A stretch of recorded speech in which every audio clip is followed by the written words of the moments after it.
Today on Dead Dodge Garage, the 3-pedal solution for my 66 Charger.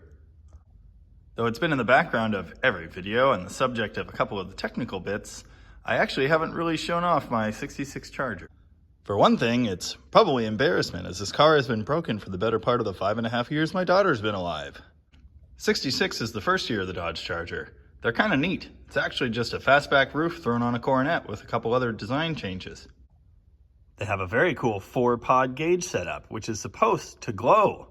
Mine hasn't for a while, but it did at one point, and it's really cool.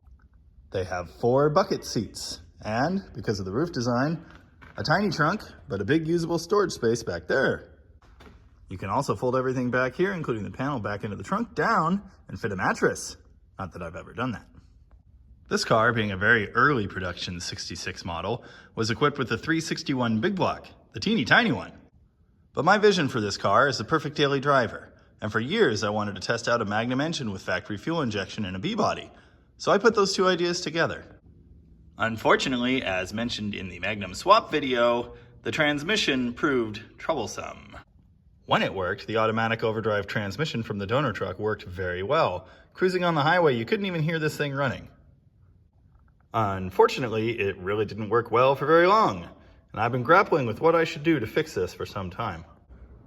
But I think I've come to a decision, so I started collecting parts. Here in this pile, a bunch of stuff that's gonna go in there. I traded an entire car, a Buick from the 80s, for this 4-speed transmission, which does need a rebuild and a new input bearing retainer, because it's kind of broken. It's from a 68 Roadrunner, so that's kind of cool. The rest of these parts I sourced at my friend Tom's house. Notably absent are the actual pedals, which we'll deal with later, a floor hump, the shifter pieces, which are at the other shop, and some other odds and ends. But I figure, might as well get started anyway. It'll be a lot easier to get this thing out of here than the toolbox Charger. Plus, I'd kind of like to drive it this year. As you can probably tell, this car is not exactly in perfect showroom original factory condition. And I kind of stole the wheels. Sure is cool though. My daughter came home from the hospital in this car, so it's pretty important to me. Also, despite leaving the external appearance barnyard fresh, I have spent some money under here over the years. Let's see if the headlight magic works today.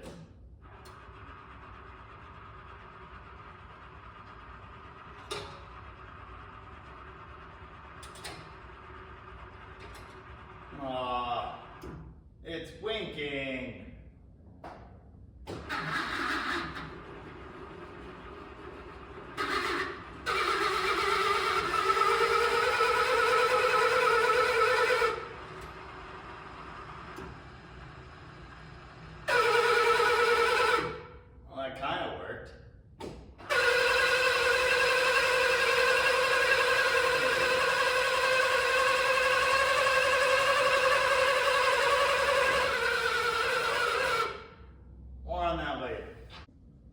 Should brand new transmission fluid look like that?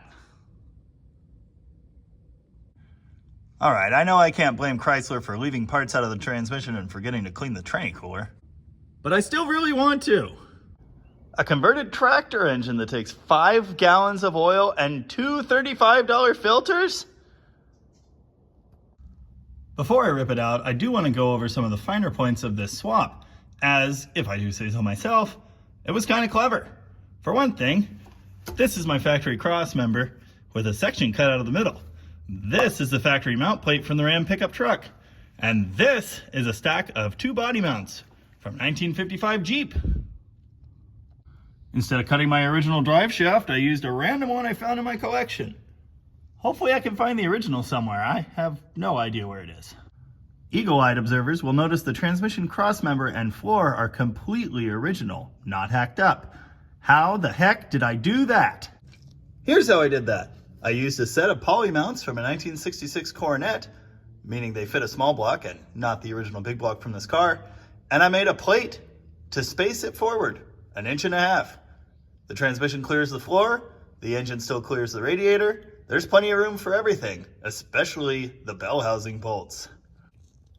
You might be asking yourself, doesn't that mess up the weight distribution slightly? Yeah, I'm sure it does. As I am now converting to a 4-speed with factory pieces, I am going to have to remove the plates and scooch the engine back into its factory location. I don't have a cherry picker here, so I'll figure it out. Also, if you were paying attention, I learned at the same time you did that bolt's missing. That's fine, some of them are extra. You might be looking at this video and realizing at this point that some of the workmanship in this car is what could be described as shoddy. Yep. I can't believe my flashlight died. I just charged it 3 weeks ago. Is that mold? Before I go any further, I thought I'd see if it would start one more time.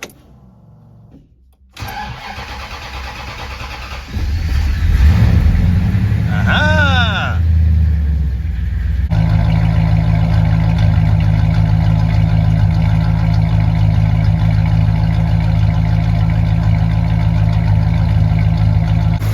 In case you're wondering if I think you should do this for your daily driver, I say yes. Really works well. Wow, Jamie. You really suck at everything. That was a proof of concept. Concept proofed. Another note, if you're going to try and do the 47RE or 47RH the way I did, this crossmember bolt has to get deleted because there's some transmission in the way. One thing I really don't like is how crowded it is in this area on the driver's side. It'll be great to eliminate this linkage and cooling lines, and I could probably tuck the wires a little better too, especially since I don't need most of them. LA and Magnum transmission replacements are pretty straightforward. The one thing that does suck is that bolt. You gotta pull the oil filter to get to it and make a mess. Delicious. Time for the old dipstick delete. Yes. I know I said earlier there was plenty of room for the radiator and everything, but you'll notice this radiator is brand new. Yeah, that's why there's 2 Jeep body mounts and not just one on that crossmember. There, I installed the old radiator saver. Time to yard that thing out of there. So here, a detailed shot for anyone trying to follow the trail I'm blazing. This is a modified factory crossmember from my 66 Charger, same as found in any B-body up to like 72. And this is the factory mount plate from a 99 two-wheel drive Ram. Modified for clearance, Jeep mounts for flavor. This is a console shifter spacer. It kind of worked. And because I scooted the engine forward, an extended shift rod. One has to wonder if there's a market for these pieces. If I had just ponied up for a rebuilt transmission, it would still be working great in this car, and I wouldn't be taking it apart. Plenty of people have done this overdrive swap, but to my knowledge, no one has done it this way. If you love your family heirloom too much to cut into it and make the tranny fit the old-fashioned way, I'd give it a shot. It works. Whee! Well, obviously I forgot a bolt. It's important to keep yourself on your toes.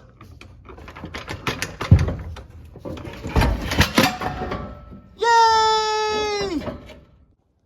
Here's a nice look at what was a clean and beautiful 47RE not long ago, and a couple more notes.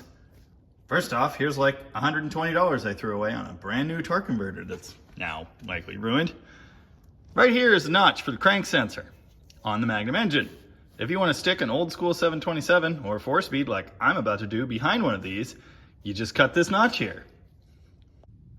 Here's a nice view of the weighted 5.9 Magnum flex plate and the crank sensor. You can see how this all works.